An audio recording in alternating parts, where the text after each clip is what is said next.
है। लेकिन क्या आप जानते हैं कि उनके इस स्वरूप के पीछे एक गहरा रहस्य छिपा है? आइए जानते हैं माँ चंद्रघंटा की कथा और उनके रहस्य को विस्तार से। कहानी का प्रारंभ एक समय की बात है जब संसार में दानवों का अत्याचार बढ़ चुका था। असुरराज महिषासुर अपनी शक्ति के घमंड में देवताओं को पराजित कर स्वर्गलोक पर अधिकार जमाने की योजना बना रहा था। उसके अत्याचार से त्रस्त होकर सभी देवता भगवान शिव और भगवान विष्णु के पास गए और उनसे सहायता मांगी। संगीत, तेज और नाटकीय ध्वनि। भगवान शिव और भगवान विष्णु समेत सभी देवताओं की शक्ति से एक दिव्य तेज उत्पन्न हुआ। ये तेज माँ दुर्गा के रूप में प्रकट हुआ। जब माँ दुर्गा ने महिषासुर से युद्ध करने का संकल्प लिया तब उनका एक रूप प्रकट हुआ, माँ चंद्रघंटा। माँ चंद्रघंटा का रूप और शक्ति। पार्श्व संगीत, दिव्य ध्वनि।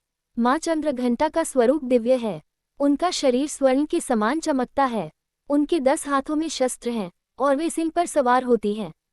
उनके मस्तक पर अर्धचंद्र सुशोभित होता है जो घंटा के आकार का प्रतीत होता है, इसी कारण वे चंद्रघंटा कहलाईं।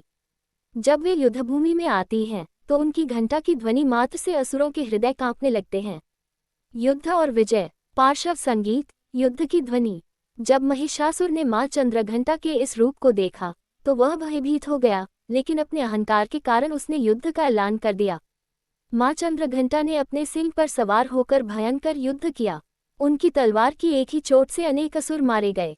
उनकी घंटे की ध्वनि से पूरा ब्रह्मांड गूंज उठा और असुरों की सेना तितर-बितर हो गई। अंततः माँ चंद्रघंटा ने महिषासुर और उसके सेनापतियों का वध कर दिया, जिससे देवताओं को स्वर्ग वापस मिल गया। माँ चंद्रघंटा की कृपा और संदेश। पार्श्व संगीत, शांत और मधुर ध्वनि। माँ चंद्रघंटा न केवल युद्ध की देवी हैं, बल्कि वे भक्तों को शांति, करुणा और साहस भी प्रदान करती हैं। उनकी पूजा करने से सभी भय दूर हो जाते हैं और आत्मविश्वास बढ़ता है। वे अपने भक्तों को साहस और शक्ति प्रदान करती हैं, जिससे वे जीवन की हर कठिनाई का सामना कर सकें। उपसंहार। पार्श्व संगीत, भक्ति रस।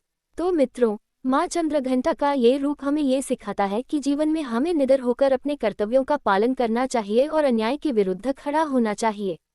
यदि हमारे अंदर भक्ति, साहस और शक्ति का संतुलन होगा तो कोई भी संकट हमारा कुछ नहीं बिगाड़ सकता। माँ चंद्रघंटा की कृपा से हम सभी पर उनकी दिव्य